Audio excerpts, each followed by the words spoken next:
¿Ahora? Sí. Bueno, buenas tardes, bienvenidas, bienvenidos de nuevo. En mi caso todavía también un poquito emocionado por el tema de Pepe Domínguez, porque, claro, al ser de la Universidad de Granada nos pilla todo un poquito más de cerca también. Mi nombre es José Luis Villena, soy profesor de la Universidad de Granada y tengo el lujo de poder aprender un poquito más de cerca en esta mesa que vamos a dedicar al compromiso de la renovación pedagógica. Cuando Luis y el resto de las compañeras del comité organizador plantearon un poco esta mesa, que yo pudiera servir de, no sé, de dinamizador o de otorgapalabra o algo así, me resultó muy estimulante porque estamos reflexionando últimamente bastante sobre cómo se ha ido vaciando de contenido muchas veces las palabras, los discursos, y nos vemos absorbidos de alguna forma por las modas o por las tendencias que va marcando el mundo capitalista y que finalmente están llegando a cualquier esfera de la sociedad, incluyendo la educación. Y en ese sentido es interesante poner el acento siempre en cómo las palabras se están manoseando, se están vaciando de contenido, tanto de lo que se habla como de lo que no se habla. De lo que se habla, por ejemplo, pues podemos tener el concepto de democracia quizás, que ya sabemos que lo llaman democracia y no lo es, pues con tantas cosas, ¿no? Hace no mucho tiempo hubo una tendencia bastante interesante en nuestro país para hablar de calidad en la educación. Sin embargo, no poníamos ningún énfasis o ningún acento en ver qué tipo de calidad era esa que nos estaban vendiendo. Solamente el asunto era que quién se iba a oponer a que hubiera una educación de calidad, ¿no? Y con ese titular ya era suficiente. Otra de las modas, otra de lo que ha irrumpido es el tema de la innovación pedagógica. Quizás muchas de las personas que estamos aquí estamos en ese rompeolas en el cual se nos quiere vender el concepto de innovación pedagógica como lo necesario, lo imprescindible para desarrollar. Si no estás en la ola de innovación pedagógica, parece que no eres nadie. Bueno, pues queremos poner el énfasis sobre esa carga semántica que tienen las palabras, los conceptos, y poner en cuestión esto que tiene que ver con la innovación pedagógica, si es o no una moda, como consideramos, y la renovación pedagógica y el entronque con todo ese esfuerzo que a lo largo de los años se ha hecho como compromiso educativo, pues que lo pudiéramos actualizar. Y qué mejor para ello que invitar en la mesa en este congreso a Julio Rogero Anaya, que ya lo hemos tenido antes en la semblanza de Pepe Domínguez. Él dicen que es maestro jubilado, pero quien es de verdad maestro no se jubila nunca. Así que aviso a navegantes. Del Movimiento de Renovación Pedagógica Escuela Abierta de Getafe, Soraya Chapinal Merino, que es maestra también, una profesión a reivindicar constantemente, presidenta de la Federación de MRP de Madrid y con vínculos con Getafe, porque de ahí partiste, y Rosa Gilbert Moliner, que es maestra también del Movimiento de Renovación Pedagógica, la conspiración educativa, que me fascina el nombre, y el grupo de mestres de Ripollès, y bueno, está un poco a caballo entre Ripollet y Segovia. Estábamos conversando de que cuando se plantea una mesa redonda nunca es una mesa redonda, sino que es un periodo monotemático simultáneo, más bien sucesivo, de intervenciones. Pero aprovechando la química que hay entre las tres personas que nos acompañan, vamos a intentar que así pueda ser, ¿no? En el caso de que algo se torciera, Soraya se ha traído aquí la vara de medir y mediríamos a la cervantina manera el lomo de quien hubiera lugar. Bien, si os parece, una vez hechas las presentaciones, y empezando por ti, Julio, si te apetece, comenzar un poco, pues bueno, reflexionando sobre esto que decimos de la innovación pedagógica como moda y la renovación, el movimiento de renovación pedagógica como compromiso estructural con la educación y con la búsqueda de soluciones.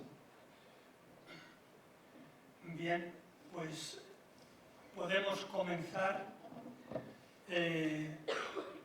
planteando que la innovación educativa, tal y como se plantea, no es una moda, sino que es una propuesta desde que las propuestas neoliberales pasan al primer plano, en que el mundo empresarial ve la necesidad de incorporar todos sus planteamientos al mercado y entonces propone que el sistema educativo responda a esas necesidades de cambio que la economía tiene. Y desde ahí surge la necesidad de hacer un cambio permanente, de innovar continuamente, y eso se prolonga hasta hoy. Lo que sucede hoy es que la incidencia en el sistema educativo ha crecido de forma casi exponencial, sobre todo en el ámbito de la empresa educativa privada y privada concertada.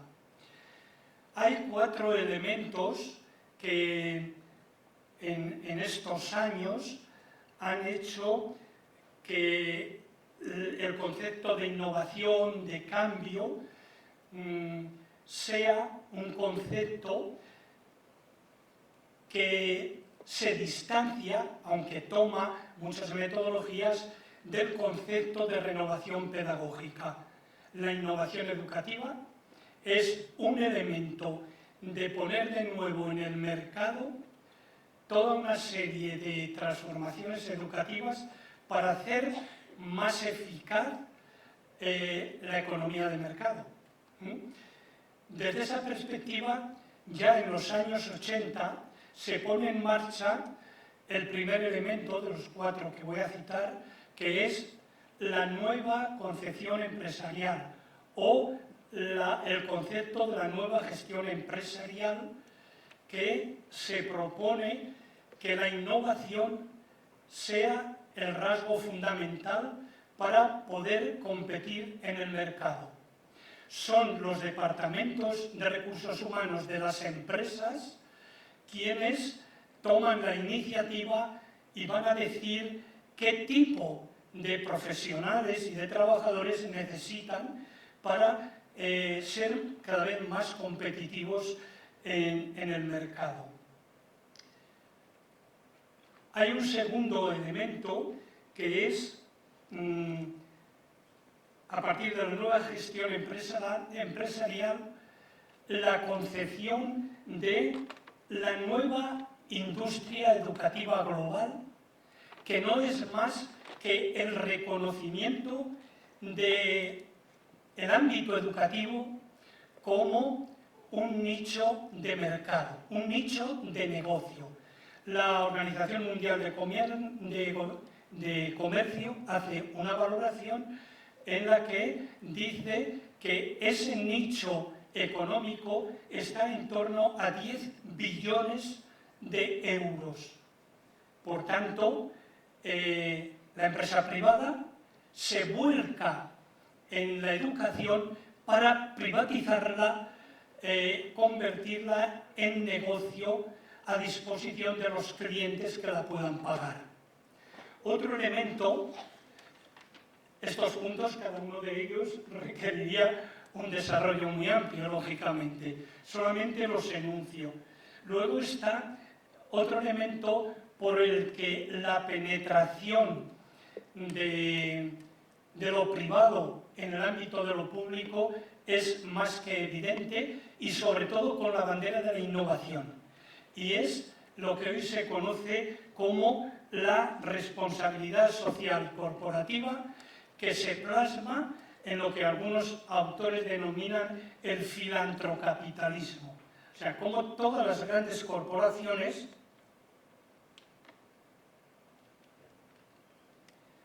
tienen sus fundaciones, que además están caracterizadas por la innovación educativa. Si cogéis Banco de Santander, Telefónica, Fundación Cotec, bueno, todas las fundaciones que existen, el BBVA, ¿cómo se llama?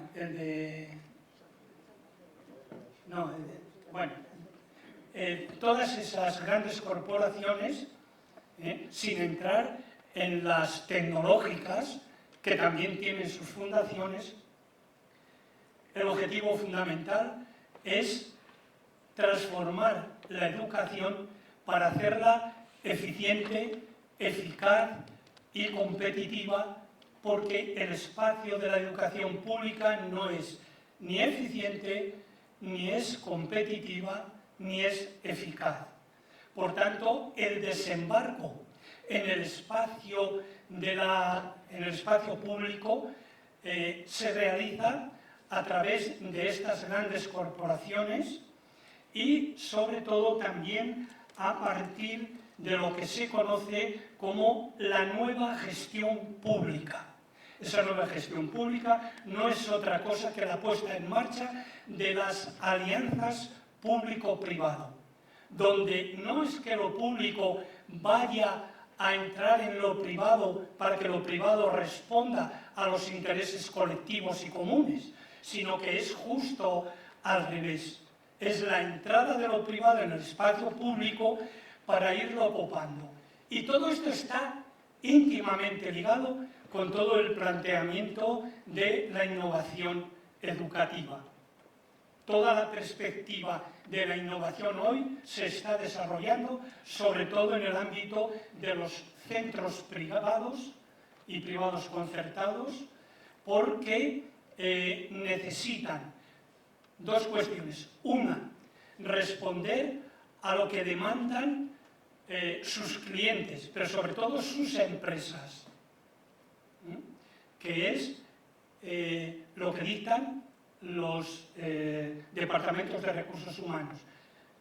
Sus trabajadores tienen que identificarse con la misión de la empresa, tienen que ser emprendedores, tienen que saber trabajar en equipo, tienen que ser creativos y, por tanto, tienen que ser innovadores y capaces de adaptarse permanentemente al cambio y a los cambios.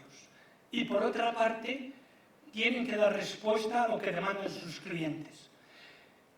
Los clientes de la escuela privada y concertada es la clase media aspiracional, tanto procedente del ámbito de la derecha como de la izquierda, donde esa clase media sabe muy bien lo que necesita para situarse en el mercado y para que el sistema educativo añada valor a sus hijos para que se puedan también colocar perfectamente en el ámbito de la empresa. Esto sería la perspectiva de lo que hay detrás de toda la defensa de la innovación. Es evidente que en ese ámbito la escuela privada y privada concertada hoy es el referente para muchos sociólogos, pedagogos y gente muy querida por nosotros, para decirnos que hemos de imitar a la escuela concertada y privada en el ámbito de la innovación. Nosotros decimos, la innovación que se propone es una innovación que sostiene un sistema radicalmente injusto, como es el sistema de explotación y consumo en el que vivimos, en el ámbito económico, político, cultural, de los medios de comunicación, etc. Nosotros decimos, desde la renovación pedagógica, otras cosas que vamos a ver si en este diálogo podemos ir desarrollando. Perdonad si me he extendido mucho. No, ya podías extenderte porque era la consigna, ¿eh? Estamos de acuerdo totalmente con lo que estamos totalmente de acuerdo, pero sí que lo que teníamos ganas, ¿no?, es de que fuera una conversación, después una conversación también con todas vosotras, y conversación he buscado y me ha salido una cosa que me ha encantado, que es dar vueltas en compañía. Lo encuentro maravilloso, ¿no? Dar vueltas en compañía. Y quizá a mí se me ocurre una pregunta ante todo este discurso que estabas diciendo, Julio, muy bien hilado y que comparto totalmente, y es ¿por qué ha cuajado tanto la innovación, ¿no? Si realmente nosotros veremos estos efectos tan perversos, ¿por qué ha cuajado tanto? Es que todas las personas que están en el mundo educativo realmente son tan perversas, ¿no? Que se han subido al campo de esta innovación vacía, amarilla. ¿Qué ha pasado, no? Yo esto es una cosa que me he planteado, y desde los movimientos de renovación pedagógica no hacemos más que plantearnos, ¿qué ha pasado? Bajo nuestro punto de vista, lo que ha pasado es que no tenemos utopía, o sea, la utopía ha desaparecido. La utopía, que es nuestro faro, de alguna manera ha desaparecido. No tenemos. En todo caso, puede haber una utopía teórica que algunos podemos compartir, o a nivel académico se puede compartir, pero ha desaparecido la utopía personal, aquella que hace que seamos indestructibles, porque realmente nos están de alguna manera bombardeando con todos los aspectos de innovación, con las escuelas IKEA. Y ahora todas las escuelas son IKEA, o sea, IKEA se ha forrado, porque son preciosas las escuelas, pero todos son muebles de IKEA, ¿no? Lo de IKEA es lo de menos. Pero lo que es lo demás es realmente lo que hay detrás, y que realmente a nosotros como movimientos de renovación nos atrapa, y desde luego es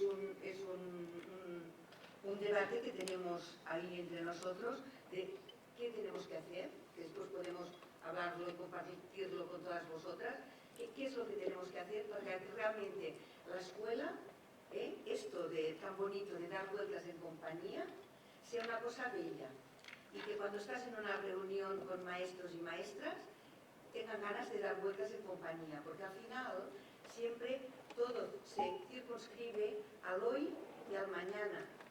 ¿Qué es lo que vamos a hacer hoy? Oye, no vamos a enrollarnos, que tenemos trabajo.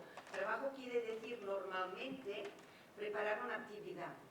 Cuando la reflexión, bajo mi punto de vista y bajo el punto de vista de la renovación pedagógica, la reflexión colaborativa en compañía es el aspecto necesario para que realmente los aspectos de innovación que antes hablábamos en la comida, o sea, la mayoría de prácticas metodológicas que la innovación nos está de alguna manera proponiendo son maravillosas. Es que podemos estar totalmente de acuerdo. Entonces, ahora todos son escuelas Montessori, que si la pobre Montessori levantara la cabeza, se muere del susto, porque dices, es que nadie ha leído a Montessori para decir que están haciendo una escuela Montessori, ¿no?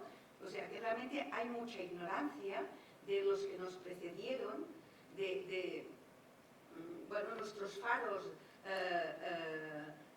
nuestros referentes, ¿no? Pedagogos que en un momento escribieron y llevaron a la práctica cosas maravillosas, siempre pensando en esta utopía, pensando en la transformación social, pensando en la equidad, en la justicia.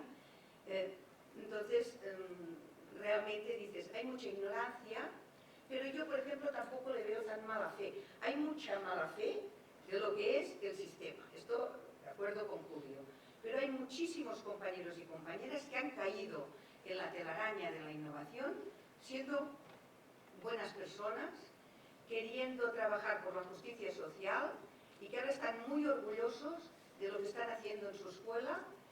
Pero, ¿por qué? Porque nos falta este referente de utopía. La utopía hay que reescribirla. La utopía no es una cosa que sirva para siempre. Desde luego, la utopía, en el momento que se convierte en realidad, se pervierte. Es como el poder. El poder pervierte a las ideas de las personas.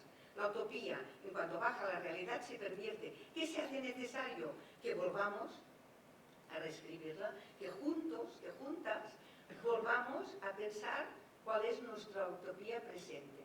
Insisto, porque es una cosa en la que reflexiona mucho, la utopía individual. Porque siempre hablamos de colectivo, especialmente pues, las personas que nos embarcamos en la renovación pedagógica, hablamos de colectivo, pero el colectivo se nutre de individualidades bien fuertes, que son las que hacen que seamos realmente indestructibles. Yo creo que tendremos, bueno, voy a dejar la palabra porque ahora ya, cuando he subido tenía mucho miedo porque digo que les voy a decir y ahora ya me estaría todo el rato diciendo cosas. O sea que voy a hacerlo bien y voy a dejar la palabra, pero después, si os parece, pensamos esto de esta utopía necesaria a nivel individual que nos haga indestructibles. ¿Has visto la amenaza del lápiz? Lo he visto. He visto así de reojo y digo, uy. puedes enganchar, hilar por donde los compañeros lo están dejando, pero quizá también puede ser interesante que pueda haber personas que esto del MRP les suene a una facción armada en América Latina, que pudieras conversar un poco qué es el MRP y qué respuestas a esa educación que queremos, sea o no más o menos utópica, que soñemos, o alguna de las cuestiones a partir de lo que está conversando. Bueno, buenas tardes. Pues yo tenía escrito lo que voy a decir, pero escuchando a Julio, esto ya lo ha dicho. Escuchando a Rosa, esto ya lo ha dicho. Esto lo tengo que quitar. Eso que tenemos, que hace muchos años que no hablamos juntos. Entonces ahora siempre pienso en mi experiencia de cuando comencé también en los movimientos de renovación pedagógica y también pues en la cantidad de congresos, cursos y momentos que hemos tenido también pues de estar ahí, de escuchar. Entonces, bueno, pues desde luego que lo que a mí me sorprendía, y por aquel entonces, justo también con Pepe Domínguez, con el amigo Pepe Domínguez, hace 20 años pues nos hablaban incluso de nuevas tecnologías, que ahora ya no es de nuevas tecnologías, como nuevos métodos, nuevas metodologías, innovación, y estábamos de acuerdo, que también lo había puesto, pues el premio a la mejor docente, formación solamente y exclusivamente dedicada a la innovación, a los webinars, a los MOOC, a la gamificación, a palabras nuevas y bueno, pues empresas que estaban incluso hasta Colgate haciendo cursos bucodental en los colegios y entonces entramos, yo estaba ahí sentada, a veces escuchaba nombres, Heiner, Ferrer y Guardia, Montessori, Dewey, Summerhill, Ángel Llorca, Justa Freire, Rosa Sensat, Marta Mata. Y entonces era como, a ver, un momento, yo escucho unas cosas por un lado, escucho otras por otra, y entonces es cuando conocí los movimientos de renovación pedagógica que sobre todo lo que a mí me despertó era el pensar, en la reflexión, la acción y luego reflexión de nuevo. En la reflexión de, vale, tenemos lo que dicen las empresas, o lo que acaba de decir incluso ahora Julio, con todo lo que tenemos en las escuelas, pero cuando decidimos utilizar una tecnología innovadora en la escuela, no nos paramos a pensar por qué la usamos, qué vamos a usar, por qué la usamos, para qué la usamos, para quién y dónde la vamos a usar. Entonces, toda esa reflexión se pierde, se gana en el sentido de que estamos creando red con tu equipo, con tu equipo docente, con tu comunidad, con tu clase, con tu aula. Entonces, bueno, pues innovar son las tecnologías. Ahí ya eso me descuadraba. Porque para mí innovar quizá también era volver a poner los pies en la escuela.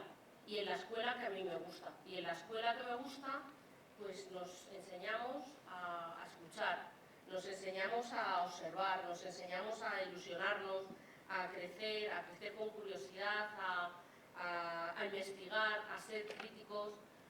Y yo escuchaba a Pepe y escuchaba a Julio y decíamos, bueno, esa utopía me parece muy lejana, pero es que claro, si hay una pedagogía neoliberal que intenta meterse pues, a través de Microsoft en las escuelas, a través de, como hemos dicho, de las empresas, pues igual nos combate esa posibilidad de utopía, esa posibilidad de sueño, porque a través del individualismo, a través de, bueno, pues de pensar de yo cierro mi clase y en mi clase voy a hacer lo que quiera, porque en mi clase, pues yo pretendo abrir esa puerta y pretendo que no nos imposibiliten a soñar, para que también para que podamos pensar en un mañana, ¿no? Entonces, bueno, pues los MRPs me enseñaron a pensar en una escuela pública para todas, para todos, una escuela gratuita, una escuela democrática. Una escuela democrática no significa que sea para votar cada 4 años.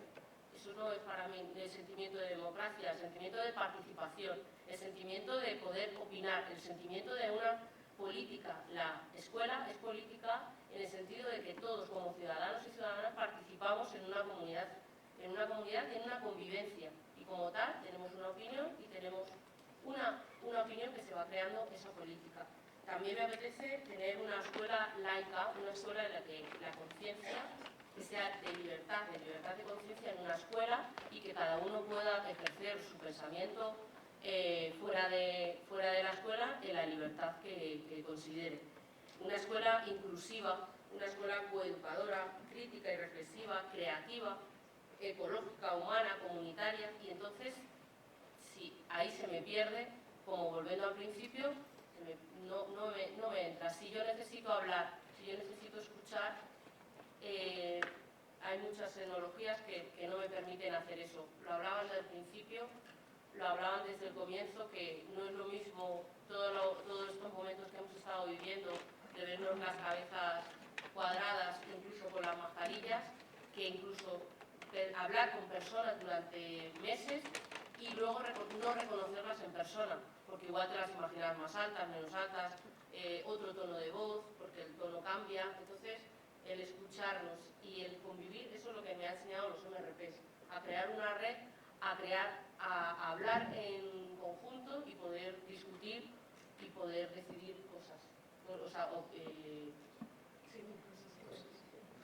¿Cuánto de vaciamiento político hay en el para qué de la escuela, ¿no? Todos esos referentes a lo que hacías mención antes, que se utilizan desde un plano puramente metodológico, casi anecdótico, pero el para qué, que al final que acaba perdiendo el sentido. Si las generaciones que van pasando por la escuela finalmente no son capaces de solventar los problemas que la sociedad plantea, sino que incluso profundizan ellos, está claro que estamos utilizando la parte, dices tú, que si Montessori levanta la cabeza, Freire o cualquiera, ¿verdad? Pero en el sentido de que se está apelando en cuanto a su metodología, quizás si quieres, pero para al final, diría Galeano, para ponerlo al servicio del sistema, ¿no? ¿Cuánto de vaciamiento político, sea por liderazgo de la empresa en ese sentido, o sea por la perversión de la política por parte de los partidos, se produce en el discurso sobre la innovación, que los movimientos de renovación pedagógica están reivindicando y siguen reivindicando en cuanto a esa carga política de decir, ¿para qué lo hacemos en una formación de una ciudadanía consciente? ¿Cuánto deberíamos recuperar el para qué estamos en el hecho educativo? No solamente lo que vamos a hacer, sino pensar para qué vamos a hacer, cuál es nuestro objetivo que queremos conseguir.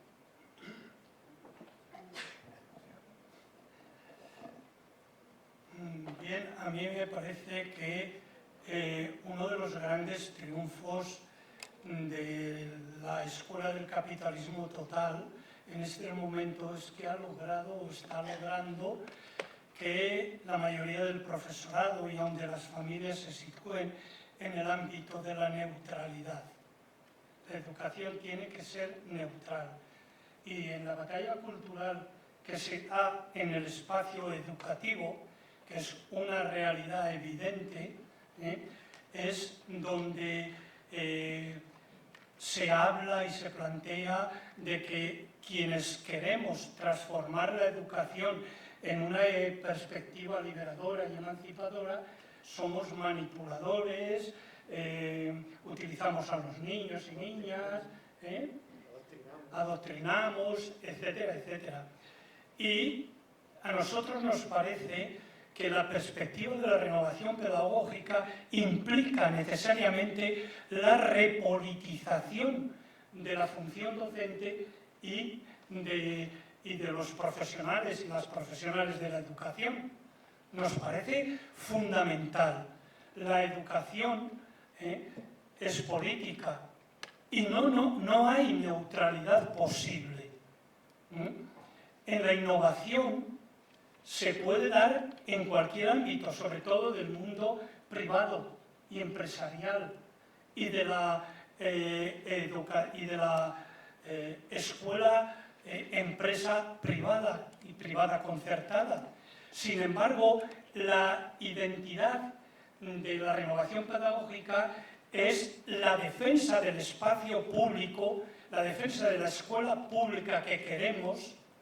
Por eso nuestro objetivo nuestro para qué de la renovación pedagógica es la transformación de la escuela de titularidad pública en una escuela pública donde el derecho a la educación sea y pueda ser una realidad, donde el respeto a la dignidad humana de todos y todas sea una realidad, donde la democracia, sin distinción de representativa o participativa, sea una experiencia viva y vital de todo el alumnado desde el primer momento. Todo eso requiere, y en eso podemos completarlo y desarrollarlo, un modelo de educación de docente diferente al que tenemos. En la formación permanente del profesorado, las universidades tienen que cambiar radicalmente la perspectiva de que la formación docente sea una formación transgresora, insumisa, desobediente a un sistema radicalmente injusto como el que tenemos. Y ese es un elemento central de la renovación pedagógica. Por eso se está declarando oficialmente por parte de mucha gente y de muchos profesores de universidad y profesoras la muerte de los movimientos de renovación pedagógica. Es verdad que somos poquita cosa, pero somos esa potencia débil que está ahí intentando sostener la utopía hacia la que queremos caminar. Yo lo que entiendo es que cuando hablamos de que la educación es política es porque todos tenemos una opinión, porque todos tenemos una opinión crítica, y si ese pensamiento crítico se mantiene desde los inicios de la escuela infantil, que siempre se comienza en la asamblea, y las asambleas se van perdiendo a lo largo de toda la vida escolar, de toda la vida educativa, y sin embargo es en la asamblea donde, ¿y tú qué opinas? ¿Y tú qué piensas? ¿Y cómo ponemos esto aquí? ¿Cómo lo ponemos así? De esta manera vamos creando una opinión y una opinión colectiva. Esa es la política que desde los movimientos de renovación pedagógica entendemos. O sea, si todos tenemos una opinión crítica, reflexiva, con todo lo que estamos viviendo, lo que estamos sintiendo, al fin y al cabo estamos participando, y de la misma manera la implicación también de las familias. La implicación de las familias en un centro educativo, sabrás, en muchos casos se dice, bueno, pues es que da más problemas que soluciones.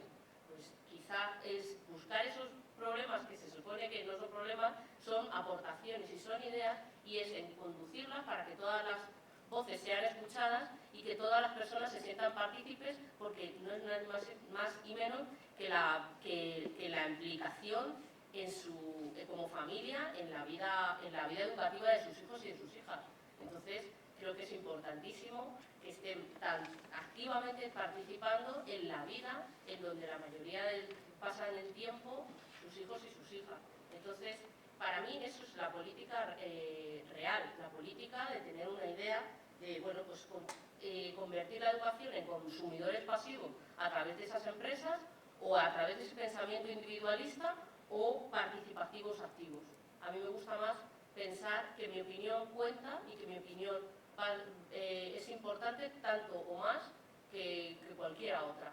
Entonces, para mí esa es la política importante que he sentido con los movimientos y por eso los movimientos de renovación pedagógica, pues lo decíamos, nos hemos sentido a veces piratas de la educación, porque éramos siempre meter el dedo en la llaga. Sí, esto sí, pero ¿esto por qué? Sí, vale, esta ley educativa, pero esta ley educativa, ¿quién ha participado en esta ley educativa? ¿Os habéis sentado políticos que ni siquiera han pisado un aula? Porque podemos hablar, podemos opinar, tanto los docentes como el alumnado, como las familias, e incluso una comunidad de vecinos, o sea, la comunidad más cercana al centro escolar, porque está la vida, ese colegio está en ese barrio, entonces también tendrá que opinar. De todas maneras, pues una cosa que me parece que todo lo que decías que puedo compartir, ¿no? Porque el concepto de política, ¿no? Que esto es una cosa que lo hemos hablado también mucho a nivel de movimientos, ¿no? El concepto de política sencillamente va ligado a esta utopía, de esta necesidad de usar la educación para la transformación social.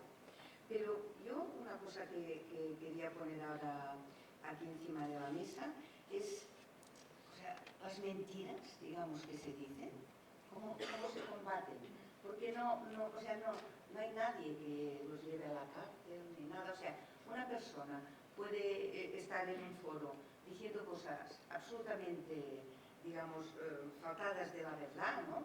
Como por ejemplo, yo ahora preparando esto he leído algún artículo de compañeros, además de excompañeros de la renovación pedagógica, que eso dicen como si la renovación pedagógica se ha acabado, ha llegado la innovación, porque la innovación, déjame que os lo diga, dice, supone el paso del discurso a la acción. O sea, la renovación es solo el discurso, la innovación es la acción, de las políticas a las prácticas y de lo pensable a lo posible.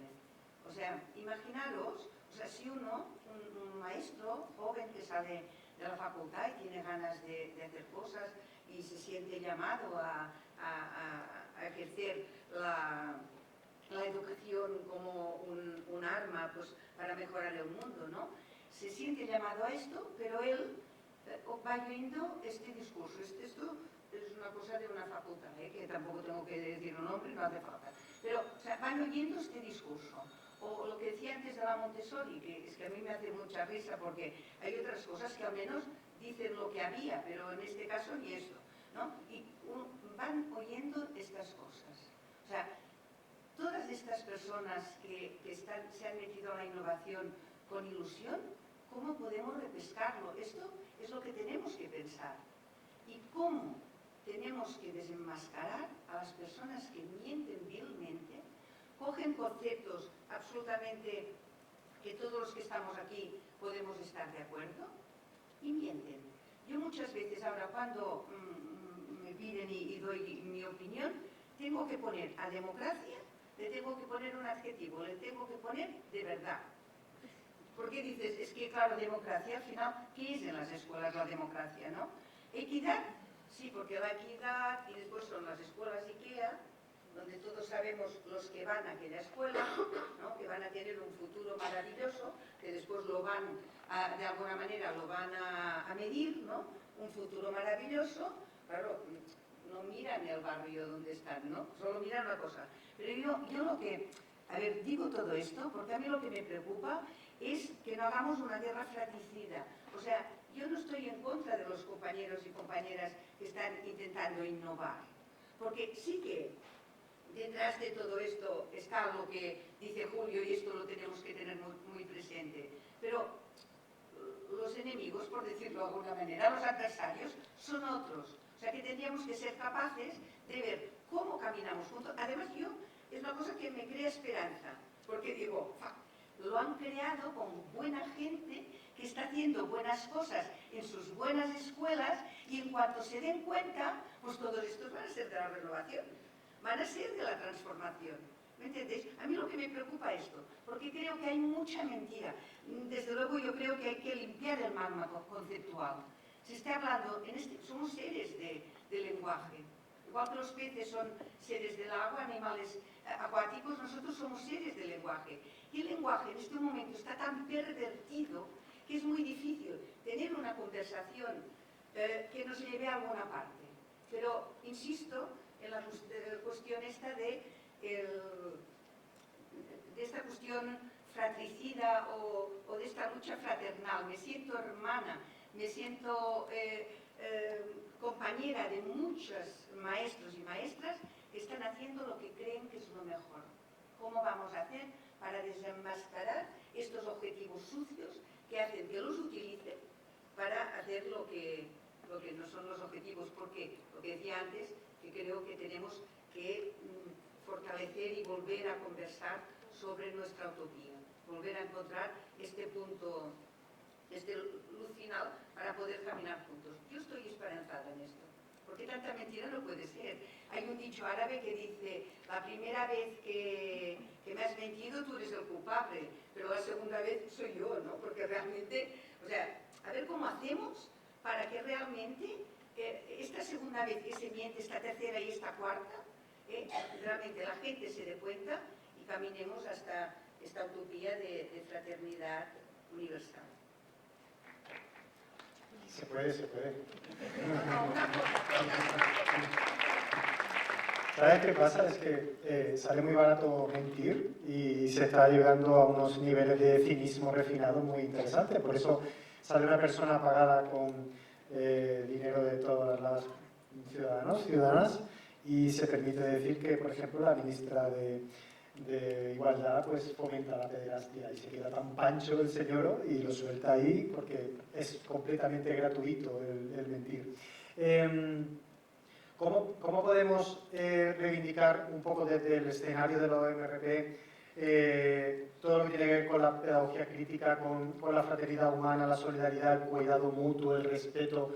¿Cómo intentamos poner esa serie de valores que deben pertenecer a la escuela, que todas y todos queremos, en el centro de la acción pedagógica? ¿Cómo podemos recuperar y apelar a esos sentimientos que queremos que estén en contra de la lógica mercantilista? Yo, por ejemplo, lo que como maestra he estado 15 años en una escuela, pues que en una UFIL, una unidad de formación e inserción laboral, en la que los chicos y chicas de 16 a 20 años siempre se les tildaba de que no querían estudiar, de que tenían medida judicial, de que abandonaban el instituto. Y bueno, pues a nosotros en nuestro centro lo que nos gustaba era decir que era al revés, que el sistema les había echado a ellos, no que ellos no quisieran entrar. Y conseguíamos que en nuestra escuela, en nuestra especie de instituto o escuela, que aprendieran un oficio, enseñarles a que ellos sí que podían hacer cosas, a confiar en ellos y en ellas, a hacerles creer que ellos tenían su hueco y que podían sacar todo lo que podían sacar, a sentirse escuchados y a sentirse queridos. Y entonces para mí eso es fundamental, que lo hablábamos, que los movimientos de renovación pedagógica es cuidar al alumnado, es escucharles, es crear una escuela feliz, una escuela amable, cómoda, sin estar tan pendiente de las horas, del tiempo, de esta vez ahora toca lengua, ahora toca matemáticas. Pues igual a lo mejor yo me preparaba una clase de las noticias que podían pasar, y ese día nos llegaba una chica lo que le había podido pasar en su casa, y a lo mejor pues nos pasábamos la hora hablando y pues esa chica se sentía de un momento de desahogo, y a la vez decía, pues ahora sí que puedo aprender. Y en este caso en un jardinería, carpintería o cocina, que con nivel suficiente como para poder trabajar en restaurantes de estrella Michelin. Entonces, pues eso es recuperar. ¿Quién echó al sistema? Estos chicos y chicas no podían seguir en el sistema porque no querían o porque les habían impedido seguir.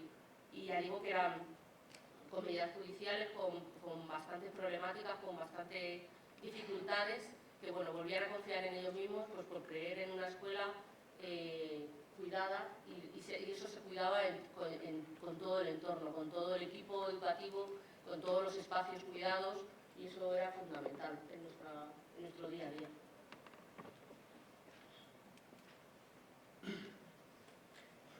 Sí, bien.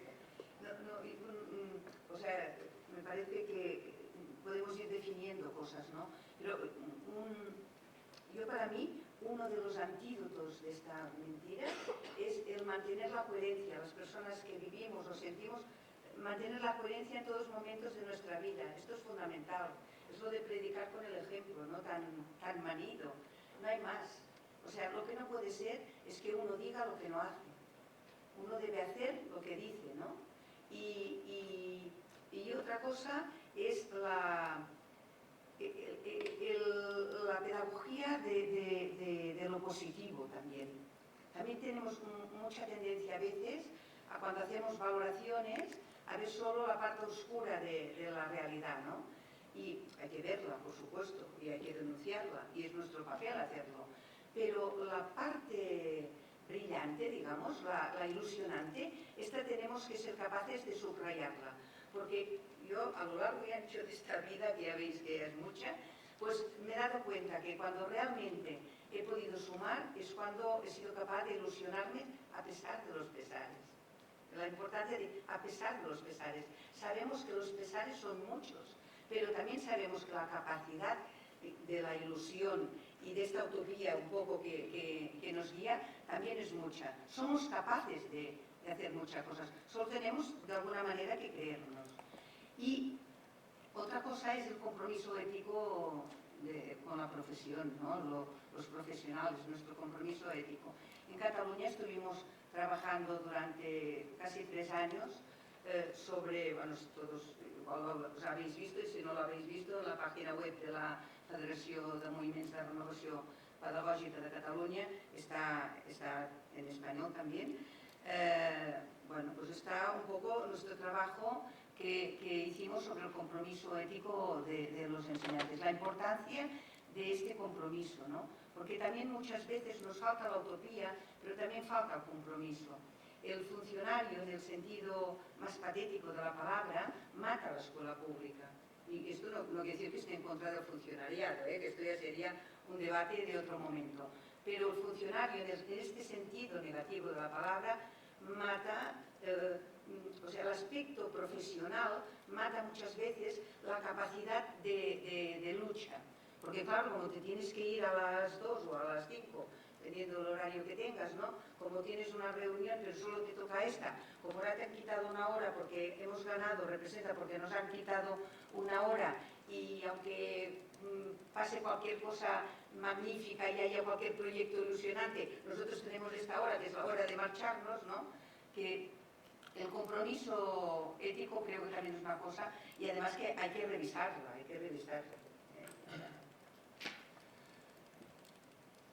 Podríamos hablar, tú planteabas que es lo que ha desnudado, por decirlo de alguna manera, lo central de la renovación pedagógica, ¿no? Y yo creo que en este momento es fundamental saber distinguir, en la medida de lo posible, lo que es una innovación que utiliza metodologías que han sido generadas por muchos de nuestros referentes, desde Freinet, Freire, la escuela nueva, en la escuela moderna, la institución libre de enseñanza, etcétera, que desde la perspectiva de esa mirada a la memoria pedagógica, hay quien dice que la renovación pedagógica tiene un rasgo conservador. Y es verdad, porque ha intentado siempre que esos planteamientos de los padres de la pedagogía crítica, como son Freire y Freinet sobre todo, y algunos otros, Peter McLaren y todo un montón de personas que se sitúan ahí, son las que han definido metodologías que han querido plantear una pedagogía liberadora. Esas metodologías están siendo utilizadas masivamente en la formación de los docentes de la escuela privada. Yo cuento que hace 3 años tuve la experiencia de una orden religiosa que formó a 800 de sus docentes en las metodologías Freinet, utilizando texto libre, la asamblea en la escuela, la correspondencia escolar, etcétera, etcétera. De los planteamientos de Freinet no se dijo nada, como profesor que pretendía la liberación de su pueblo, la pedagogía popular que planteaba. Hoy no es tanto fijarnos en las metodologías, sino qué sentido se está dando a esas metodologías. Esas metodologías tienen una perspectiva y un sentido emancipador, un sentido crítico que haga que las personas que las desarrollan, las experimentan, las practican, sean cada vez más críticos, sean cada vez más sujetos de sus vidas, sean más protagonistas de sus vidas, o sean más manipulables, sean más sumisos, sean cada vez más dóciles?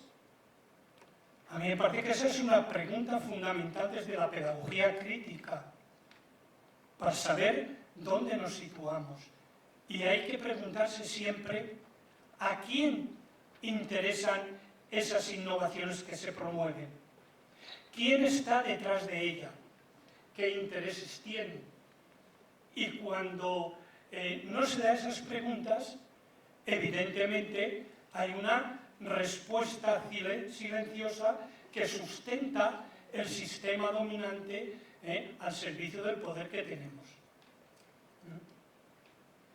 Me gustaría proponer en estos, porque tenemos 45 minutos por delante, estos 15 minutos siguientes con dos cuestiones esenciales. Uno es cómo podemos pasar, bueno, coger el lema para que la innovación educativa no sea un vendaval que arrase, sino que partamos de lo que las soluciones que ofrece la renovación pedagógica.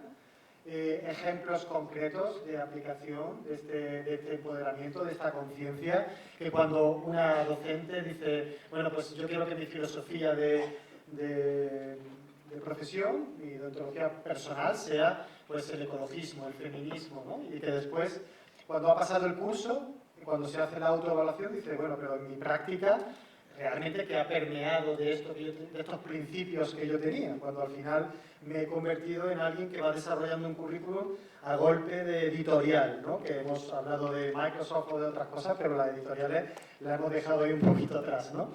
¿Qué ejemplos, qué referentes nos gustaría poner sobre estas respuestas que encuentra la renovación pedagógica? Y después, bueno, acercándonos a las 6, aquella cuestión que no quisiéramos que se nos quedara sin decir, porque me gustaría, como propuesta, que a partir de las 6 pues, pudiéramos bajar los micrófonos y poder conversar con el resto de personas. Entonces, si queréis, estos minutitos los podemos enfocar en esas dos líneas. Cogiendo lo que decía Julio, esta cuestión de la necesidad de insumisión, ¿no? De alguna manera. O sea, me parece que si hay mucha obediencia en los maestros. O sea, los docentes en general son muy obedientes. Yo incluso, ahora que tengo como dos realidades, incluso aquí me he encontrado con mucha más obediencia. O sea, la obediencia es tremenda, es el principio, porque cuando tú planteas cualquier cosa, siempre sale, es que lo ha dicho la dirección provincial. O sea, es una cosa que me sorprende, ¿no? Realmente. Entonces creo que debemos trabajar para empoderar a los enseñantes en el sentido que normalmente, además, y lo digo ahora aquí que no me oye nadie, normalmente no pasa nada. O sea, tú puedes objetar, puedes incluso incumplir lo que dice la dirección provincial y no suele pasar nada. O sea, lo digo de verdad, porque yo este ejercicio lo he practicado muchísimas veces. Pero hay una cosa que es así de natural, que dicen, no, se lo ha dicho la dirección provincial. Ya no se puede hacer. Entonces me parece que una de las líneas de actuación para romper con esto, ¿no? Para de alguna manera es bueno, llamar a la desobediencia, porque todos sabemos que cuando una cosa es injusta es lícito desobedecerla, ¿no? Esto, pues, lo primero sería para mí esto, ¿no? Y lo segundo sería esta cuestión de tranquilidad. ¿Sabes lo que te digo? O sea, no tenemos prisa, porque realmente la lucha es muy larga y es de largo recorrido, no solo nuestra, que será los que vienen detrás de nosotros van a tener que acogerla y continuar, ¿no? Entonces, la tranquilidad les descoloca mucho, porque cuando tú estás muy nervioso, es cuando, no sé qué, no sé cuánto, uy, estos incendiarios, pero es que como en este aspecto considero que llevamos la razón, porque es una razón de justicia social, de amor, de fraternidad universal. O sea, como llevamos la razón, vamos a poner la tranquilidad, lo que decía antes de la coherencia y la insistencia. Tenemos que intentar sumar, porque esto es una cosa de los movimientos, es nuestra obsesión, sumar, que los jóvenes y las personas que salen de la facultad entren en los movimientos. Pero mientras, no, vamos a hacer nosotros cada día nuestro trabajo, y de gota a gota veces se pueden transformar cosas. Creo que estas dos cosas me parece que son interesantes.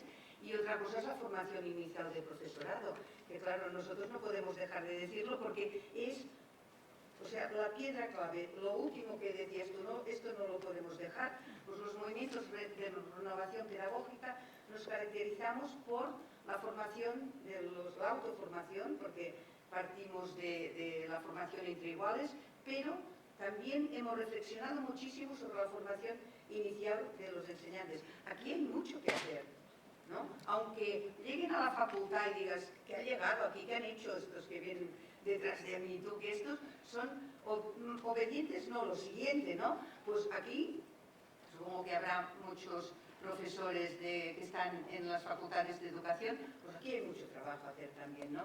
Y, por ejemplo, Cataluña es un trabajo que hacemos muy conjuntamente con las facultades y sí que, por ejemplo, el compromiso ético es una cosa que vamos como peregrinos a todas las facultades de educación de Cataluña cada año los de primero escuchan cuál es el compromiso ético desde el punto de vista de la renovación pedagógica. Y no nos cansamos y no cobramos nada. ¿Por qué lo hacemos? Porque tenemos esta convicción tan fuerte, ¿no? Pero no es una convicción penosa. Esto también me gustaría decirlo. Tiene que ser... A ver, esto es una cosa horrible lo que está pasando. Pero nosotros tenemos que responder con una alegría vital. El optimismo pedagógico es lo que debe imperar, porque es lo que nunca se acaba. También lo puedo decir como experiencia vital. Cuando uno se sitúa en el optimismo pedagógico, en la confianza en esto, la lucha es inagotable. Es inagotable, aunque dura. Muchas veces muy dura, pero inagotable. Yo sí quería unirme al final de lo que decía Soraya antes, que ella, el centro en el que ha trabajado en los últimos años, con jóvenes en situación de riesgo de exclusión social, y ponía el ejemplo de cómo muchos de estos chicos y chicas rehacen su vida porque recuperan la autoestima, la valoración de sí mismos y además son reconocidos como personas valiosas, ¿no? Cosa que su experiencia anterior de 16, 17 años había sido justo lo contrario. Tú eres una rémora, un inútil, y se les expulsaba del sistema, ¿no? Y que, empalmando con esto, sí quiero decir que tú proponías qué soluciones, qué propuestas, qué experiencias, y cuando uno se plantea la educación como utopía, se plantea también como una utopía viable. Hay centros educativos que como centro y como comunidad educativa están experimentando, viviendo y realizando lo que estamos diciendo aquí. Son escuelas democráticas, donde participa toda la comunidad educativa, donde trabajan sin libros de texto impuestos, sino desde un aprendizaje mucho más significativo a partir de los problemas de la propia vida. Están mucho más situadas en los problemas sociales y desde ahí elaboran todo el contenido del currículum. Son centros que son espacios de vida, de alegría, de comunidades de cuidado y de atención mutua. Y puedo citar ejemplos que llevan 40 años practicando esto, pero son silenciados sistemáticamente como tantas y tantas experiencias. Porque si miramos al movimiento de transformación de la educación, que es muchísimo más amplio, sin duda ninguna, que los grupos organizados como podemos ser los movimientos de renovación pedagógica, donde hay muchísimas docentes trabajando en el silencio de cada día, que son los que realmente están sosteniendo una escuela pública transformada y transformadora y resistente. O sea, la educación, que decía Freire, que es un acto de amor y que es la práctica de la libertad, ahí es donde tenemos que situarnos. Y en Madrid tenemos una red de centros que llevamos más de 20 años reuniéndonos, y esto también hay en toda España, cantidad de centros de este tipo, donde hay direcciones colegiadas, donde hay una participación de las familias constante y permanente, donde la conversación es la matriz del proceso educativo, la conversación consigo mismo, la conversación con los demás, el diálogo abierto con la sociedad que tenemos, con el contexto, con el entorno, con la dimensión amorosa de la vida, que es fundamental tenerla presente y tenerla en cuenta. Y en función de lo que nos pide el capitalismo, la escuela del rendimiento, la escuela del emprendimiento para hacernos explotadores de nosotros mismos, todo eso no tiene que ver nada con todo esto. Y es la escuela dominante, y es la escuela en la que tenemos que proponer alternativas viables, porque yo me siento un privilegiado. A lo largo de mis 40 años, hasta que me jubilé en el sistema educativo, siempre he trabajado con equipos docentes comprometidos, con un proyecto, en comunidades abiertas, y esto es posible. Esta es mi experiencia, y es la experiencia de todos nosotros. ¿Me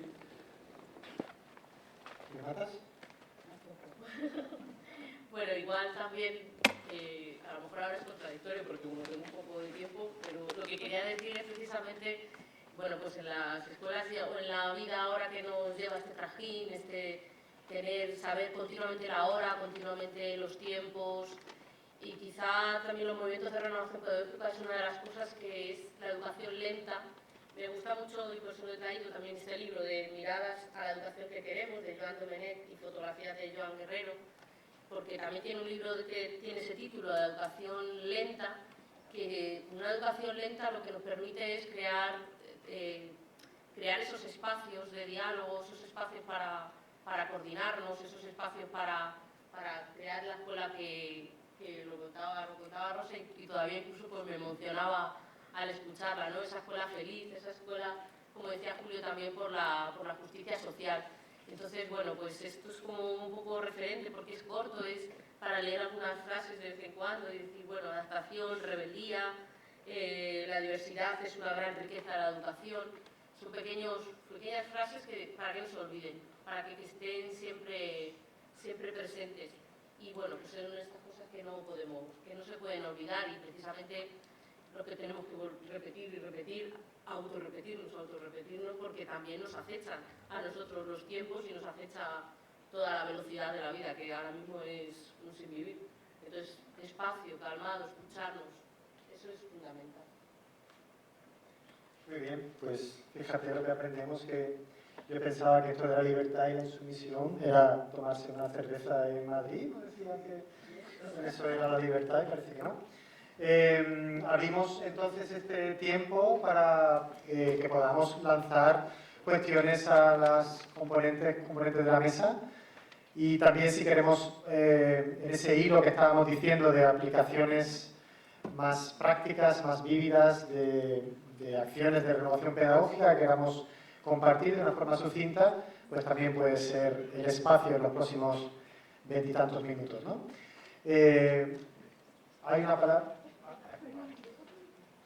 Gabriela, ¿tú quieres decir algo? ¿No? Bueno, si en algún momento quieres decir algo, lo puedes decir, ¿vale? Estamos aquí para ti. ¿Ha hecho un dibujo a todo el mundo de la mesa? ¿Ha hecho un dibujo a todo el mundo de la mesa? Me la como, por favor. Caballero, cuando quiera. ¿Sí? ¿Qué tal? Buenas tardes. Nuevo González de la Universidad de Guadalajara, en México. Felicitarlos por la claridad de sus presentaciones, de sus disertaciones. Yo tengo una pregunta puntual que tiene que ver con esto que desarrollaba la doctora Rosa sobre los adversarios. Y yo preguntaría quiénes son estos adversarios, porque como personas en el mundo de la educación, pues queremos visibilizarlos, ¿verdad? Para ver contra quién luchamos. En México el doctor Manuel Gilantón le llama fuerzas centrífugas, que son todos estos mecanismos que sacan a los educadores, los hacen quitar, en palabras de la doctora Soraya, el pie de la escuela. Yo diría que no solo la innovación tiene que hacernos poner los pies en la escuela, sino también en la vida. Y bueno, esa es la primera pregunta, ¿quiénes son los adversarios? También, no sé, discutir un poco el tema de, la doctora Rosa también lo mencionó, el compromiso ético. Yo veo más bien que sería un tema de principios éticos contra compromiso moral y preguntarnos con quién tienen el compromiso los funcionarios, que aquí también se mencionaron, a quién responden, con quién tienen comprometidos sus intereses. Y bueno, no sé, estoy un poco de acuerdo con la idea de que no hay prisa. Yo, por el contrario, precisamente después de esta crisis global que inicia con el COVID y continúa con la guerra, veo que precisamente estamos viendo que la gente se deja manipular muy fácil. Entonces yo sí creo que hay que prisa. Pensaba yo en la frase que se atribuye a Napoleón de vísteme despacio que llevo prisa. Y también la doctora Soraya hablaba, ¿no?, de una escuela, de una pedagogía que se toma su tiempo, lenta, pero yo creo que la necesidad del cambio es urgente. Muchas gracias. A ver, cuando yo me refería a adversarios, me refería bueno, podría ser esta fuerza que comentabas, ¿no? De hecho, es el sistema social imperante que en este momento está utilizando nuestro lenguaje, el lenguaje de la renovación pedagógica, para unos objetivos, como había citado antes Julio, ¿no?, totalmente contrarios a los nuestros. O sea, que estaría de acuerdo que puede ser esta fuerza, ¿no?, pero desde luego lo centraríamos básicamente en el capitalismo, en el capital, en las empresas, claro, en esto, me refería a esto.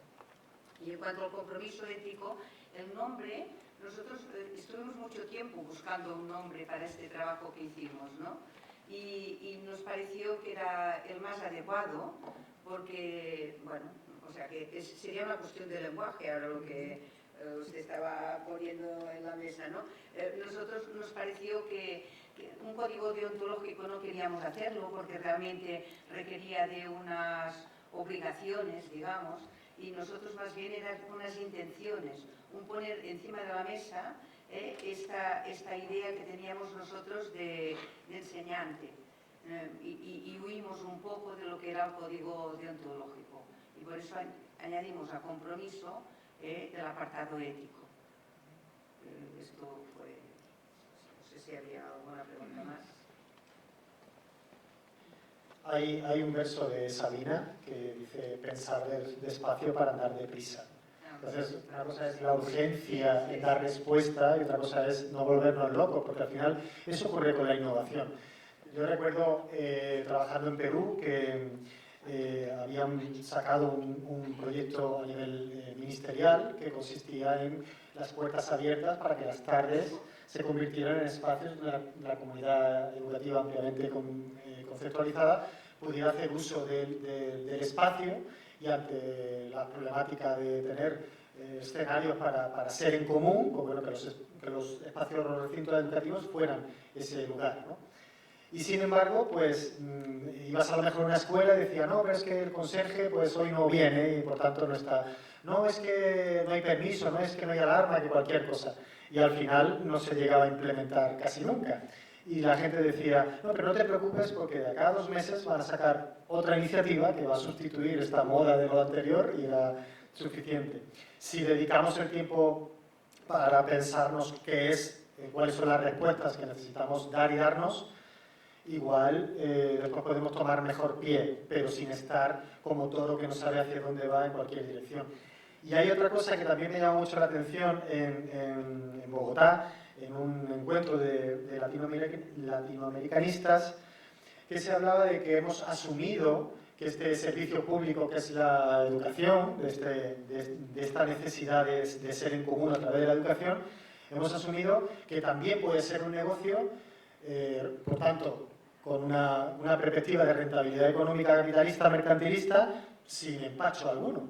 Dice, nos costaría más trabajo por ahora pensar en que una jueza o juez va a estar con una marca comercial X aquí y un patrocinador aquí, ¿no? Sino que pensamos que la justicia, aunque ya sabemos, pero que la justicia pues, no debe estar al servicio del negocio, pero hemos asumido perfectamente que la seguridad, por ejemplo, que la salud o que la educación pueden llegar a ser un negocio que lo que busca es una rentabilidad.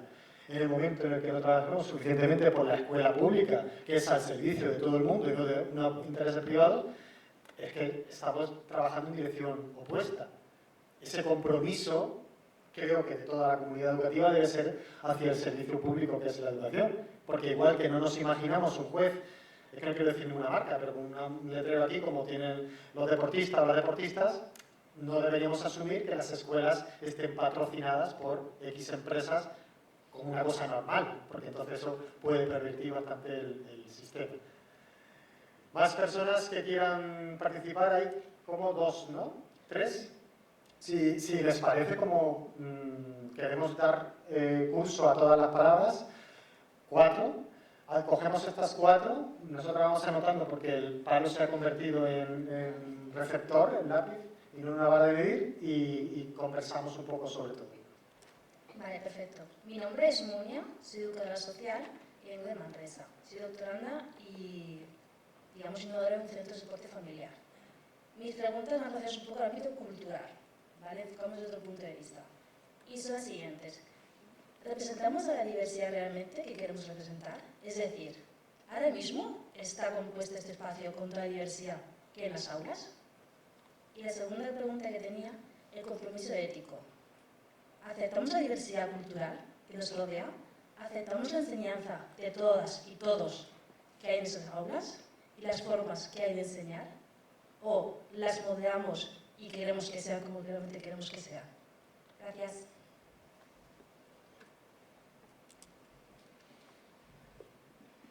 Hola, buenas tardes. En primer lugar, muchísimas gracias. Ha sido muy enriquecedor y sobre todo por la claridad y el poner nombre a muchas cosas que a veces nos da miedo, ¿no?, nombrarlas.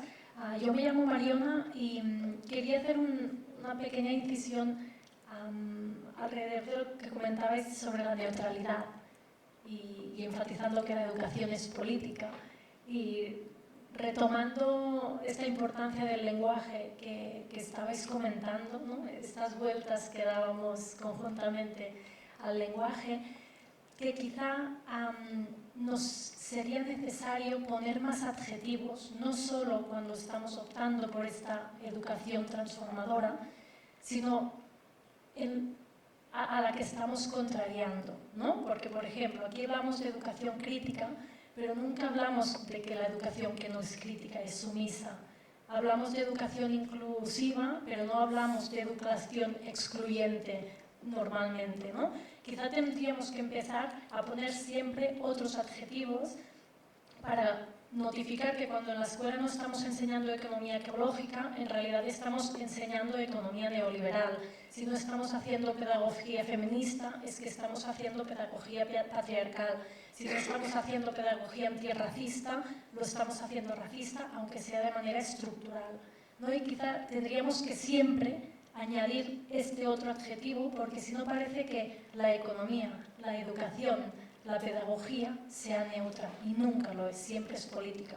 Muchas gracias. Aunque le fastidiamos a los adjetivos, parece que los adjetivos están en la otra dirección. Es que lo comparto totalmente, ¿no? Eso es así, es que el lenguaje hay que... Para eso no sirve el lenguaje, para hablar claro. Y es cierto, y en una época hablábamos, teníamos estos adjetivos, y los hemos ido perdiendo por el camino. Ahora solo hablamos de lo que es deseable, pero no de lo indeseable, ¿no? Que es muy importante para referenciar especialmente a las personas jóvenes que empiezan, ¿no?, para poder ver la otra cara de la moneda. Estoy totalmente de acuerdo. Muchas gracias, me lo copio. Adelante. El micro estaba...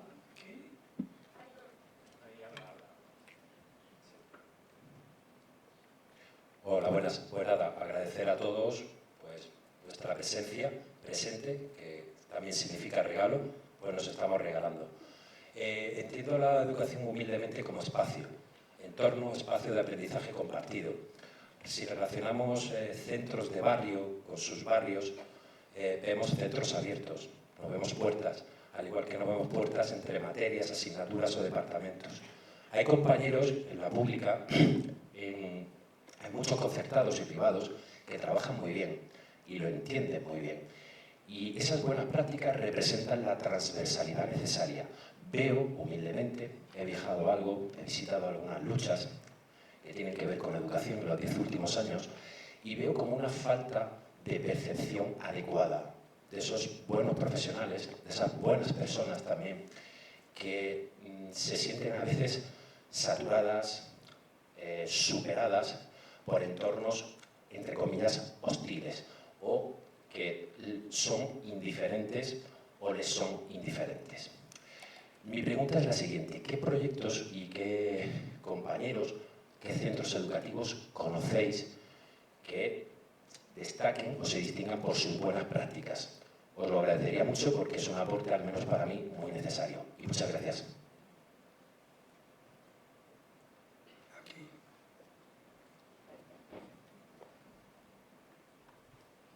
Hola, buenas tardes. Todas las intervenciones han sido interesantísimas y no cabrían reflexiones suficientes en este tiempo para abordarlas. Soy Luis Alemán, soy tutor de la UNED de Cartagena y educador social de los servicios sociales del Ayuntamiento de Elche. Y quería hacer una reflexión, un par de reflexiones y una pregunta. Las reflexiones. Creo que hay un concepto que no se ha dicho, pero que está en la cabeza de todo el mundo. Me imagino que es el de hegemonía cultural, y creo que tiene mucho que ver con que haya ese vaciamiento de la utopía, del fin de la educación detrás de las técnicas o de los métodos, ¿no? Es una cosa que he reflexionado mucho a través de mi práctica en los servicios sociales. Precisamente es en el servicio de inclusión social, que tiene que ver con algunas de las cosas que se han comentado aquí. Y si malo es que dentro de los espacios de la educación formal no haya esa reflexión, pues mucho peor es cuando no se produce esa reflexión dentro de lo que es un espacio de exclusión social o de vulnerabilidad. Me explico. En la práctica de algunos compañeros o compañeras hay una ausencia absoluta o prácticamente absoluta de un marco teórico que guíe las intervenciones, y hay una ausencia de reflexión sobre el resultado de las intervenciones. Me refiero a intervenciones en servicios sociales, con población en exclusión social, jóvenes, ¿no?, en este caso. Entonces, creo que habría que reflexionar en torno a qué estrategias, qué tipo de factores tienen que ver en que te miren como si fueras un loco o el Che Guevara cuando planteas este tipo de cuestiones. Cuando simplemente cuestionas que el trabajo del día a día de un educador o una educadora social sea un hacer por hacer, sin una reflexión previa y sin una reflexión sobre los resultados. Si sabéis de algún tipo de estrategias, cómo trabajar o cómo plantear una intervención o un trabajo de equipo que sirva para tomar conciencia del trabajo que se está haciendo. Gracias. Estaba Vicente. Sí, bueno, estoy intentando seguir las instrucciones con un respetuoso. Despliega el manual. Vale, pues eso, Vicente, con Gabriel al lado, venimos de Sevilla. Bien, por un lado, bueno, os agradezco lo que habéis estado haciendo, lo que habéis logrado, habéis construido un discurso. Yo lo he querido ver claro, a lo mejor me he confundido. He identificado 3 puntos, sobre todo, en primer lugar, que los movimientos de renovación pedagógica han sido una realidad, son una realidad, necesitamos que sigan siendo una realidad, y quizá para eso hay que reformular ciertas utopías o reinventarnos. En segundo lugar, que el sistema educativo ha sido invadido de una manera, bueno, de forma muy evidente, muy exitosa, por una cultura neoliberal que lo llena todo, especialmente el lenguaje y por lo tanto la manera de concebir y de ver nuestros puntos de vista, etc. Y que invisibiliza al resto, entre ellos lo que han estado comentando personas que han intervenido antes haciendo 2 preguntas, y los movimientos de renovación pedagógica. Y en tercer lugar, que a pesar de eso, todo el sistema educativo está lleno de energía positiva, es decir, de gente con mucha ilusión por la educación. Lo que pasa es que, claro, llegan y ven lo que ven y adaptan esa ilusión y esa energía a las posibilidades que creen existir. Y ahí va mi pregunta, con mala intención, no lo sé, pero seguro que lo aceptáis todos, ¿no? Hoy. ¿Qué podemos hacer? ¿Qué creéis que se puede hacer? ¿Qué experiencias tenéis al respecto? ¿Propuestas para conectar con esa energía positiva? En ese contexto tan poco propicio como se ha dibujado. Gracias. ¿Había una última ahí? Tiene que ser, por fin, lo más breve posible para que pueda dar tiempo. Muchas gracias. Yo podría coger el hilo de contestarle a compañeros sobre centros que son ejemplo y quería referirme a un centro que precisamente actualmente ya no es ejemplo. Es un centro que durante 11 años ha estado dando, ha sido objeto de reconocimientos, de estudios, de premios y que yo creo que está probablemente en la mente de muchos de los que estamos aquí y quería mencionarlo pidiendo además un reconocimiento de esa solidaridad a la que hacíamos referencia a la persona de su directora, porque ha sido el centro y su proyecto de alguna manera exterminado o decapitado por la propia administración educativa precisamente por lo que era, que es la Vinava de Málaga. Entonces me gustaría pedir un aplauso para ese centro ya extinto en cuanto al modelo crítico y renovador que contenía. Gracias.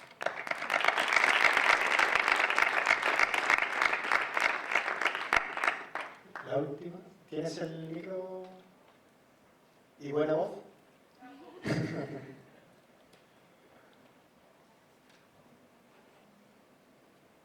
Hola, buenas tardes, muchas gracias. Ha sido un lujo escucharles y además el formato, ¿no? Ese diálogo que han establecido y también invitarnos a la reflexión. Yo me llamo María Verdeja, soy profesora de la Universidad de Oviedo y me gustaría hacer una reflexión y si puede una pregunta. Citaba Julio, entre otros autores, a los clásicos como pueden ser Freire y Freinet. Freire decía que innovar significa partir de lo que ya está hecho y reinventar el mundo. Es quizás una de las tareas que nos encomiendan los educadores y educadoras que trabajamos en una visión o una pedagogía crítica, ¿no? Yo me pregunto, ¿somos capaces, tenemos capacidad para reinventar un mundo que necesariamente necesita ser transformado y modificado? Además, haciendo un poco de autocrítica, y además creo que lo puedo hacer porque estoy en un contexto, en un congreso, ¿no?, que se aborda pues, la educación crítica e inclusiva, me pregunto si los docentes, ya que yo me dedico, por ejemplo, y me imagino que aquí en este foro también hay muchos profesores y profesoras que se dedican a la formación de los futuros maestros y maestras y profesionales de la pedagogía, nos encontramos, no digo capacitados o cualificados, posiblemente sí, pero tenemos herramientas que nos permitan formar a esos futuros docentes. Yo eso realmente me lo pregunto, ¿no? Si estamos en condiciones apropiadas, porque estamos en ese contexto en el cual el neoliberalismo se ha apoderado de nosotros, incluso de nuestras instituciones, y en ese sentido pues creo que la pedagogía se encuentra un poco asfixiada, ¿no? Y luego ya para acabar, también una reflexión, me interesaba mucho pues esa obediencia en la cual muchas veces se encuentran presos los docentes, ¿no? Del currículo, marcar pues unas normas, unos criterios, pero yo siempre digo que esa obediencia es selectiva, porque también el currículo habla de igualdad, de inclusión, de que los docentes tienen que tener en cuenta los diferentes ritmos de aprendizaje, por lo tanto son obedientes hacia unas cosas, casi siempre relativas a la evaluación y a los contenidos, y no a otras cosas que tienen que ver con metodologías activas, participativas, constructivas, etc. Así que bueno, si pueden contestar alguna de estas cosas, lo agradezco mucho. Muchas gracias. Vale, pues muchas gracias por las aportaciones. Podríamos elegir cada uno de nosotros una e intentar saber que a las 6:30 hay un intermedio teatral que no nos podemos perder. Bueno, yo voy a responder un poco algunas preguntas a la vez, porque en los 15 años que en la escuela, y también creo que ha sido un ejemplo de escuela de buenas prácticas, es la UFIL Puerta Bonita. UFIL significa Unidad de Formación e Inserción Laboral. Bueno, pues que es un poco lo que he explicado antes, ha explicado Julio, de un ejemplo también de participación y de otra educación posible y que además tiene sus frutos. Pero es que además, contestando a la pregunta de nivel social, en este centro lo que hacíamos está en Carabanchel, en el sur de Madrid, en uno de los barrios, bueno, pues considerados difíciles, es en Pan Bendito, en Carabanchel, y entonces lo que se hacía era mapeando Carabanchel, que era una red de, bueno, pues dentro del centro de salud, que era el centro de referencia, nos juntábamos educadores sociales, nos juntábamos asociaciones vecinales, todos los recursos que mantenía el barrio para atender ya no solamente a los jóvenes de riesgo social, sino también a la población más infantil o incluso posterior para los jóvenes que se hacían, bueno, pues se hacían reivindicaciones tipo con las casas de apuestas, con otro tipo de salud, ferias de la salud y de ocio y tiempo libre. Entonces, bueno, pues son recursos compartidos, espacios compartidos de coordinación, precisamente para, bueno, pues colaborar hacia un mismo objetivo común. Por contestar así algunas rápidas a pasar la voz, bueno, pues cuáles son nuestros propios adversarios, igual somos nosotras mismas cuando nos creemos todo lo que nos dicen, cuando creemos que si los medios de comunicación ya si sale ahí es porque es así, o que no vemos más allá. Entonces, bueno, pues hay varias maneras de reivindicar esos espacios educativos. Por ejemplo, también en Madrid estamos reivindicando la calle Maestra Justa Freire, que simplemente era una maestra que le encantaba ir a clase, que era feliz en momentos de guerra, por cierto, cerraba, bueno, pues escuchaban las bombas y decían, para que los niños no puedan escuchar las bombas vamos a seguir dando clase, y esa calle se ha sustituido por la calle General Millán Astral, uno de los fundadores de la Legión. Entonces, las calles también son ejemplos de espacios educativos donde paseamos todos los días como ejemplos democráticos y de convivencia y de paz. Y con la diversidad cultural sí que pienso que igual la identidad personal de las escuelas que creemos es precisamente en esa individualidad, en hacer que las personas se crean que su autoestima que sea fundamental para que se crezca como persona. Y entonces, en la escuela que yo pienso sí que existe esa diversidad cultural porque no cabe, es lo que decía la compañera, es que si no hay diversidad cultural, es que entonces es homófoba, misógina, todos los adjetivos que podamos encontrar. Entonces, yo creo que en esa escuela individualizada, porque tiene esa diversidad cultural. En la escuela y en la vida nos encontramos a todo tipo de personas. Entonces, pues eso es lo que tiene que mostrar la escuela para aprender a convivir.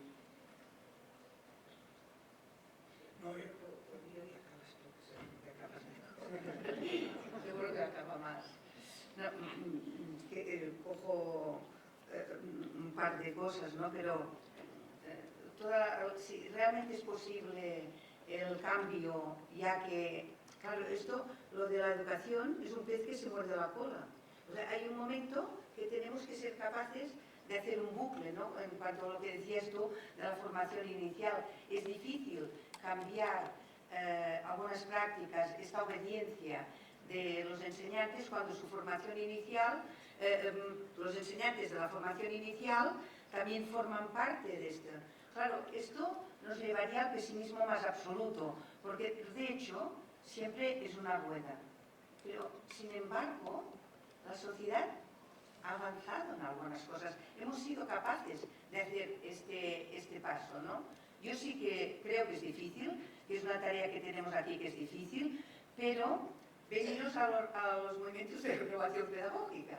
Porque realmente, yo empecé antes de los 20 años, o sea, yo desde los 19 años que estoy en los movimientos de renovación pedagógica, en momentos más buenos, digamos, para nuestra idea, pues han acompañado, y en los momentos malos ha sido fantástico porque siempre hay compañeros, la reflexión conjunta, el conjunto de las personas que pensamos de una manera determinada es lo que puede hacer cambiar y que este pez que se muerde la cola en un momento te dé la fuerza para saltar un poco lo que sería, digamos, la repetición, ¿no? Y en cuanto a lo que decías de la obediencia o desobediencia, hay un imaginario social en la escuela que cree lo que es correcto y lo que no es correcto, que no siempre tiene que ver con la ley, pero este imaginario se va alimentando y hasta que puedes demostrar, decir, no, si es que todo esto que dices, ni siquiera estás obedeciendo, ¿no? Lo que decías tú, obedeces solo lo que quieres, pero no porque quieran. Fíjate que voy a lanzar otra vez una lanza a favor de los colegas, porque muchas veces es una ignorancia absoluta que se ha impregnado en la escuela. O sea, esto es lo que tenemos que ser capaces, de que entre la cultura con letras mayúsculas en la escuela, que haya esta reflexión, que busquemos la utopía, ¿no?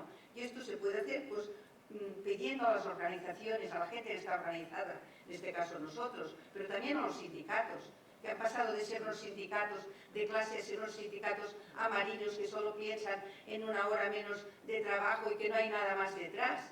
Y seguro que hay compañeros aquí que sois magníficos sindicalistas, pero yo quiero decir en general. Primero los que estamos organizados tenemos que responder y después vamos a llamar a que os vengáis a organizar, porque como más seremos, en catalán decimos, más nos reiremos, pero yo digo, pues más fuerza tendremos, ¿no? Y después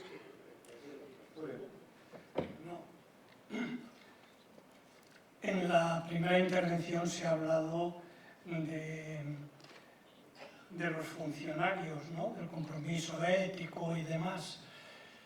El problema del funcionariado es que se sirve del pueblo para vivir cuando los funcionarios son los servidores del pueblo.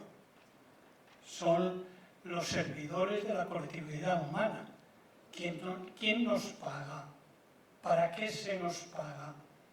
¿Para reproducir al poder o para construir un pueblo maduro, crítico, autoorganizado, que sea capaz de dar respuestas democráticas a su propia vida? El grave problema que tenemos con el funcionariado es ese. El funcionariado no sirve al pueblo, que es quien le contrata, le paga y tal, sino que se sirve de él. Eso por una parte. Bueno, ahora hay una polémica en Madrid, y es que ha habido un diputado de un partido que ha dicho que hay que abrir la escuela de 8 de la mañana a 7 de la tarde. Enseguida han saltado muchos funcionarios a decir: yo soy educador, no soy cuidador. Y entonces yo tengo mi espacio para cuidar, que tiene un tiempo determinado, que cuanto menos sea mejor. Y entonces se genera un debate ahí que vamos a ver dónde llega. Porque otros defendemos que el espacio escolar debe estar abierto de las 8 de la mañana o de las 7 de la mañana a las 10 de la noche. Porque está en un ámbito, en un barrio, en un territorio, que a veces necesita toda una serie de espacios. No quiere decir que tú estés las 17 horas ahí, pero que sea un espacio al servicio de la comunidad. Me parece que eso es fundamental. Y otro elemento, y acabo, es el de las buenas prácticas. A mí me repele el tema de las buenas prácticas. No puedo, cada vez que lo oigo, contenerme. ¿Cuáles son las buenas prácticas? ¿Las de Vox? Las buenas prácticas de los que defienden una escuela conservadora, transmisora, enciclopédica, manipuladora, la escuela del capitalismo. Porque quienes son fieles a eso dicen que son sus buenas prácticas. Hablemos de prácticas educativas transformadoras, liberadoras, críticas, no sé qué, pero de buenas prácticas era una anotación. Y luego el tema de la organización. El movimiento de transformación de la educación está ahí. Hay un gravísimo problema entre los docentes y las docentes. Y es que muchas de las ilusiones, muchas de la energía potente con la que se sale de muchas facultades o que se generan en la propia escuela acaban siendo aniquiladas porque están en la soledad más absoluta. Y eso es gravísimo. Y este movimiento de transformación tiene espacios de organización. Y hablábamos de qué soluciones se podían plantear. No son fáciles, pero hay una que es evidente: romper la soledad en la que estamos, para no caer en la depresión, para no caer en no quemarse, etc. Y eso es detectar los compañeros y compañeras que sintonizamos en una misma dirección. Aunque tengamos, como se ha dicho antes, prácticas educativas diferentes, diversas, pero que sí que pueden confluir en la perspectiva de sentido, de encontrar espacios de organización para poder transformar la educación y hacerlo colectivamente. Y ese es uno de los grandes triunfos de este sistema. Ha roto nuestras organizaciones y las que quedan las ha silenciado, las ha desprestigiado. Y eso es gravísimo. Entonces, nosotros que tenemos una mínima conciencia crítica, y este es un congreso de pedagogía crítica y de educación crítica, tiene que no limitarse a la protesta, a la denuncia, sino al anuncio, a la construcción, a la proposición de vías hacia la utopía, que está ahí y que es lo que nos mueve. Y para eso hay que transgredir, desobedecer, ser insumisos y tal, pero también con cabeza. De forma... Hay centros que están haciendo justo lo contrario de lo que dice el poder, sobre todo de los sicarios, perdón, de la inspección, que espero que algún día desaparezca, porque son los constructores del miedo a la transformación, a la unión de la gente y a la posibilidad de hacer algo nuevo y algo alternativo. Gracias, Julio. Finalizamos con una cuestioncita. Se ha comentado lo de conectar con la energía, cómo se respeta la diversidad, cómo intentamos luchar contra la hegemonía. Esas fórmulas que podamos tener de poder conectarnos.